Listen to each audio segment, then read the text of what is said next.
নমস্কার বন্ধুরা, সবাইকে স্বাগত জানাই আমাদের বিবিএমএস ফ্যামিলিতে। আজকে স্ক্রিনে দেখতেই পাচ্ছ, আজকে একটি কুকিং ভিডিও বা কুকিং রেসিপি ভিডিও নিয়ে চলে এসেছি। ফ্রাইড রাইস এবং চিলি চিকেন। তোমরা রেস্টুরেন্টের স্টাইলে কিভাবে বাড়িতে চিলি চিকেন এবং ফ্রাইড রাইস বানাবে বা বানাতে পারে, বানানোর চেষ্টা করবে। তো সেইটির জাস্ট একটা ছোট ভিডিওর মাধ্যমে রেসিপি ভিডিও দেখানো হয়েছে। আমরাও কোনো এক্সপার্ট নই বা আমি বা মা কোনো 5 স্টার রেস্টুরেন্টের শেফও নই। যে হচ্ছে একটা একদম প্রফেশনালি হচ্ছে করে তোমাদেরকে দেখাবো।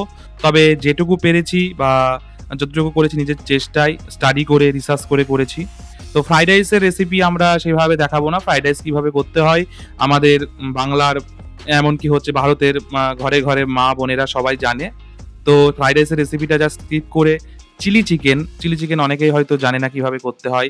তো সেটার জন্যই। তো ১ম এ দেখতে পাচ্ছ এটা সস, তো টমেটো সস, তারপরে red chilli, green chilli, soya sauce এগুলো নিয়ে একটি আ আ কি বলে ওইটাকে পেস্ট না, সরি ভুল বলা হয়ে গেল। ওইটাকে হচ্ছে আ মিক্সিং করে রাখতে হবে। কারণ ওইটাই হচ্ছে যেটা আমরা অন্যান্য মাংস বা অন্যান্য মাংসের রেসিপিতে জল ইউজ করি বা সাধারণ চিকেন কারি বা মটন কারিতে জল ইউজ করি। তো জলের বদলে এখানে বেসিক্যালি মেইন জিনিসটা এই সসের যে মিশ্রণ সেটা ইউজ হয়। তো ১ম এই দেখতে পাচ্ছ মা ম্যারিনেট করছে চিকেনগুলোকে।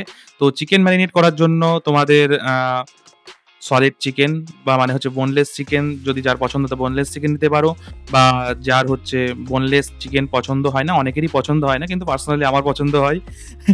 তো সেক্ষেত্রে তোমরা তোমাদের পছন্দমতো চিকেন নিতে পারো। তো সেখানে তোমরা দেখতেই পাচ্ছ কর্নফ্লাওয়ার, তারপরে হচ্ছে ব্লাক পেপার মানে গোলমরিচের যেটা গুঁড়ো বলে, তারপরে ডিম। এখানে আমরা ২ টো ডিম নিয়ে নিয়েছি। তো তোমাদের যদি সদস্য সংখ্যা কম হয় বা সদস্য সংখ্যা বেশি হয় তো তোমরা সেই অনুযায়ী ডিমটাকে ম্যারিনেট করার জন্য নিয়ে নেবে। তো আদা রসুনের পেস্ট এড হয়ে গেল কর্নফ্লাওয়ার এড হওয়ার পর।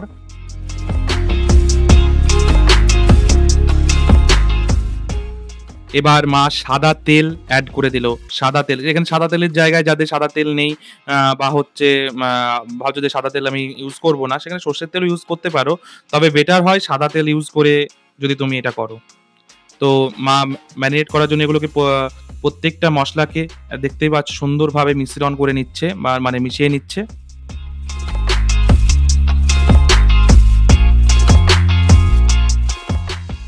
তো তোমাদের ডোটা যদি পাতলা হয়, যদি ম্যারিনেটেড ডোটা যদি পাতলা হয় অবশ্যই কর্নফ্লাওয়ার এড করে নেবে। আর সামান্য পরিমাণে যেটা আমি স্কিপ করে গেলাম, হালকা ময়দা দিতে পারো। তো স্ক্রিনে দেখতে পাচ্ছ যেটা মসলা, এটা হচ্ছে অনেকে বলে সিক্রেট মসলা। সিক্রেট মসলা বলে কিছু হয় না। এখানে হচ্ছে দারুচিনি, এলাচ, তারপরে গোলমরিচ বিভিন্ন দিয়ে একটা বিভিন্ন মসলা দিয়ে একটা পেস্ট তৈরি করতে হবে। পেস্ট না সরি, ওটাকে হচ্ছে গুঁড়ো তৈরি করতে হবে। মিক্সিতে হচ্ছে তোমরা এটা গুঁড়ো করে নেবে। অনেকদিন পরে ভিডিও করছি তো সেক্ষেত্রে আমার কথা বেড়ে যাচ্ছে। তো জানি প্রত্যেকবারই বলে থাকি তোমরা সেটা মেনে নেবে। কারণ তোমরা মানতেই আমার ভিডিও দেখতে আসো। তো দেখতেই পাচ্ছ মা যে ম্যারিনেট করে রেখেছিল মোটামুটি ০.৫ ঘন্টা ম্যারিনেট করার পর সেটাকে মা আবার ফ্রাই করে নিচ্ছে। আ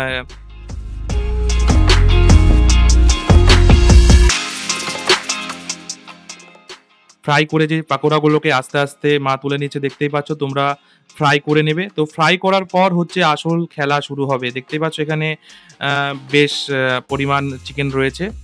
তো ফ্রাই করা হয়ে গেল। তো সেই যে তেলটা আছে, এখানে তুমি তেল সর্ষের তেল বা সাদা তেল ইউজ করতে পারো।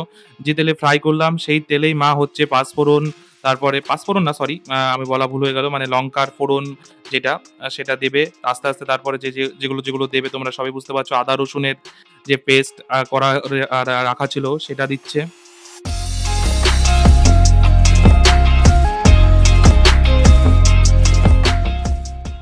তোমরা ভিডিওতে সাপোর্ট করো এবং তোমরা ভিডিওতে আমাকে ভুল ধরিয়ে দাও, তবেই আমার যে বাধো জিনিসগুলো আটকে যাচ্ছে সেগুলো ঠিক হবে।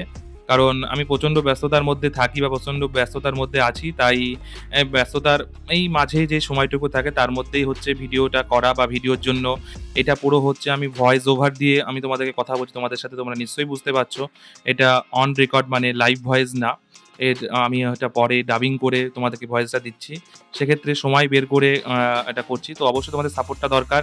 তো তোমরা দেখতেই পাচ্ছ যে মা ক্যাপসিকাম বা যে হচ্ছে পেঁয়াজগুলো যেভাবে আ কাটার দরকার, তোমরা চিলি চিকেন খেলে দেখতে পাবে যে পেঁয়াজগুলো খোসাটা আলাদা, আলাদা করে ছাড়িয়ে রাখে। তো সেটাকে ক্যাপসিকাম এবং পেঁয়াজটা সেই ফোড়নের মধ্যে তেলের মধ্যে দিয়ে মা হচ্ছে সেটাকে ফ্রাই বা কুক করতে থাকছে। তারপরে অবশ্যই তোমরা স্বাদ মতো নুন দিয়ে দেবে। নুনটা স্বাদ মতোই দেবে। বেশি হয়ে গেলে প্রবলেম হয়ে যাবে। তো দেখতে পাচ্ছ মা সেই আ ফ্রাই করা চিকেনগুলো বা পাকোড়াগুলো, চিকেন পাকোড়াগুলো সেই কড়াইয়ে ঢেলে দিচ্ছে এবং সেটাকে কুক করে নিচ্ছে।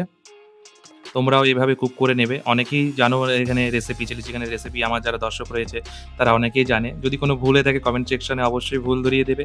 যদি কমেন্ট সেকশনে আমার মান-সম্মান নষ্ট না করতে চাও তবে অবশ্যই পার্সোনালি যারা আমার কনট্যাক্টে আছো আমাকে বলে দেবে যে কি ভুল হয়েছে বা কি মানে ইমপ্রুভমেন্ট করার আছে। কারণ মানুষের শিক্ষার কোনো শেষ নেই বা শেখার কোনো বয়স নেই বা শেখার শেষ নেই।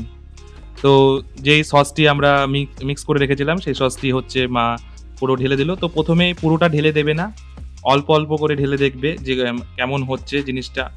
তো অবশ্যই মা এটা তোমরা ১ম এই স্ক্রিনে দেখে ফেলেছো মাখো, মাখো করেছিল। তো তোমাদের যদি একটু গ্রেভি পছন্দ হয় তবে পরে সসটা আরেকটু বেশি করে করবে এবং চাইলে হালকা জল, হালকা খুব বেশি না, হালকা জল তোমরা এড করতে পারো লাস্টের দিকে। আর মোস্ট যে সুগার মানে চিনি, সেই চিনিটা অবশ্যই এড করতে হবে। নাহলে চিলি চিকেনের স্বাদটা সেরকম আসবে না। মানে মিষ্টি, ঝাল তারপরে ক্যাপসিকামের সেই আলাদা একটা ঝাঁজ মিশিয়ে একটা চিলি চিকেনটাকে আলাদা ফ্লেভার করে তোলে। তো সেটা অবশ্যই ফ্রাইড রাইসের সাথে খেতে ভালো লাগে এবং লাস্টে যে তোমাদেরকে স্ক্রিনে দেখিয়েছিলাম যে কিছু মসলা মানে গরম মসলা তোমরা বলো, গরম মসলা না অ্যাকচুয়ালি ওখানে দারুচিনি, এলাচ এগুলোই ছিল। তো সেগুলোকে গুঁড়ো করে সেই গুঁড়োটা সিক্রেট মসলা সবাই বলবে, সেই সিক্রেট মসলা দিয়ে দিল। তো আর অবশ্যই মানে লাস্টের দিকে এই যে কাঁচা লঙ্কা বা হচ্ছে কাঁচা কেটে রাখা ক্যাপসিকাম অবশ্যই দেবে। ওটা দিলে কি বলতো আরো ফ্লেভারটা আরো ভালো লাগে। মানে খেতে স্বাদটা আরো বাড়ে। তো আমাদের রিসার্চে আমি এইটাই পেয়েছি। যদি কোনো ভুল হয়ে থাকে তোমরা অবশ্যই জানিয়ে দেবে কমেন্ট সেকশনে বা পার্সোনালি।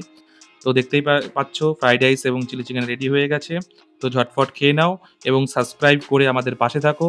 আর ভিডিওটি ভালো লেগে থাকলে অবশ্যই শেয়ার করো এবং আমাদেরকে সাপোর্ট করো। যাতে তোমাদের জন্য আরো ভিডিও আনতে পারি যাতে তোমরা যদি সাপোর্ট করতে থাকো না তাহলে তোমাদের জন্য টাইম বের করতে আরো একটা মোটিভেট হয়ে যাবো এবং টাইম বের করে ভিডিও আনতে থাকবো। তো ধন্যবাদ পাশে থাকার জন্য এতক্ষণ। তো সবাই ভালো থাকো। Bye, by.